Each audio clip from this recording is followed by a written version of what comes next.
In 1911, two men aimed for the same frozen dot at the bottom of the world. One planted his flag and sailed home to breakfast. The other froze in a tent 11 miles from the food that would have saved him. Tonight, I want to know which one was actually the better leader.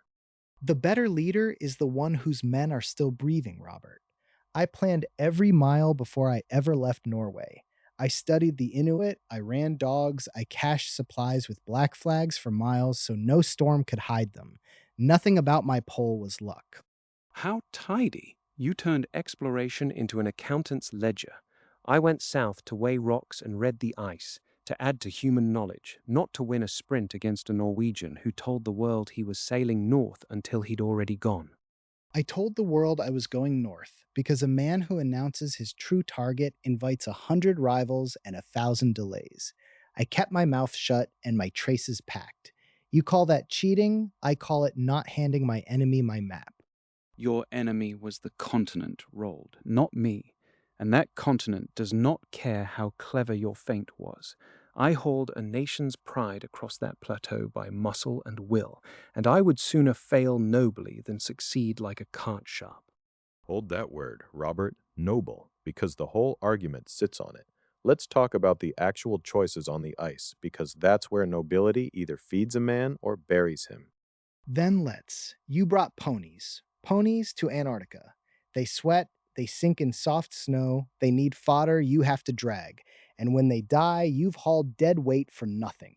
I brought dogs bred for exactly this hell, and when one weakened, it fed the others. Cold arithmetic keeps men alive.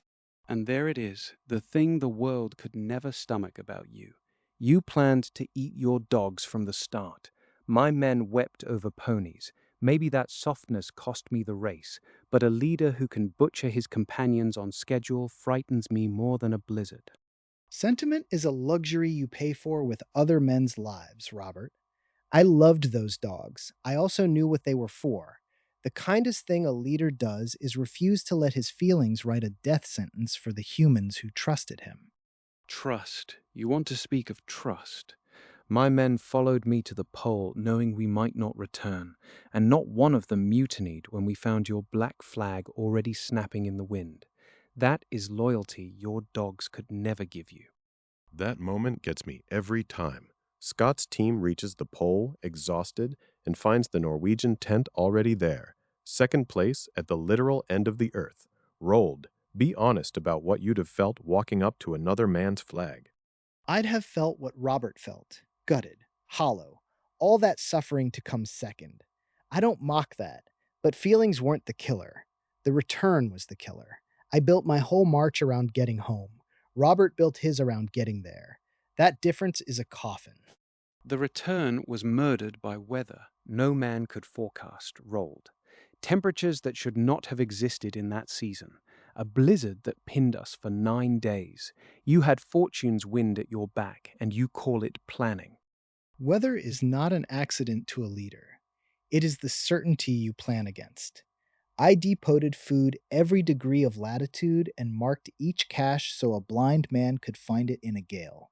You placed your final depot too far and stocked it too thin.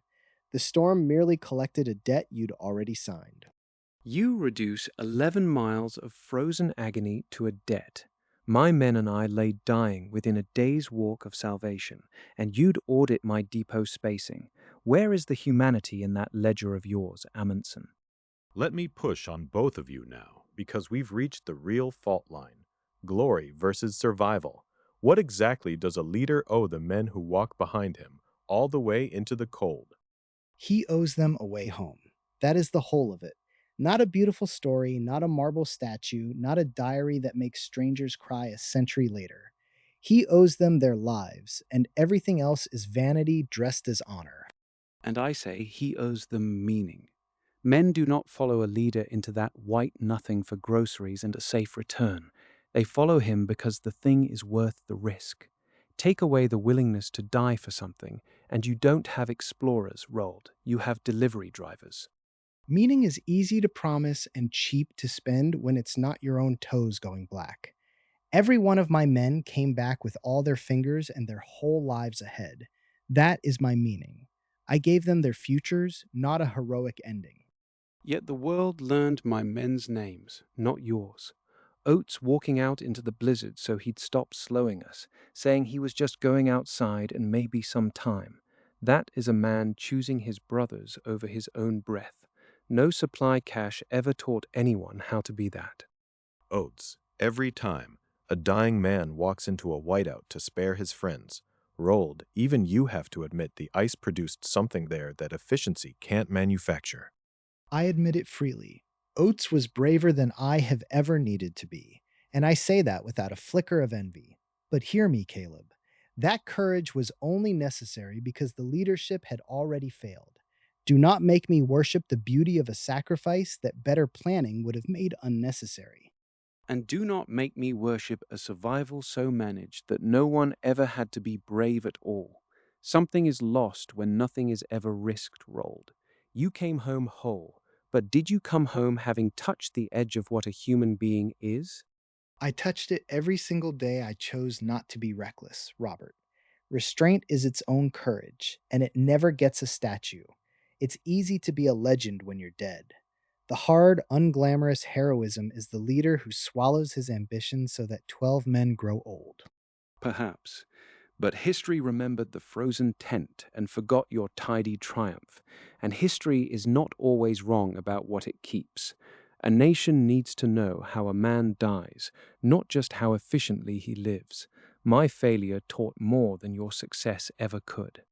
Then let the nation weep at your tent, and let the widows I never made weep with joy instead. I will take 12 living men over one immortal legend every hour of every day. If that costs me the marble, Robert, I have already been paid in something better. So here they stand. One man who got everyone home and was quietly resented for it. One man who got no one home and was loved forever for it. And the maddening thing is that neither of them is entirely wrong. Because the question was never really about the South Pole. It's about the people walking behind you right now, at your job, in your family, wherever you lead.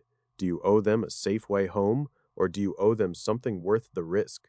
And when the storm comes, and it will, which promise will you have actually kept? Sit with that one. I'll see you next time.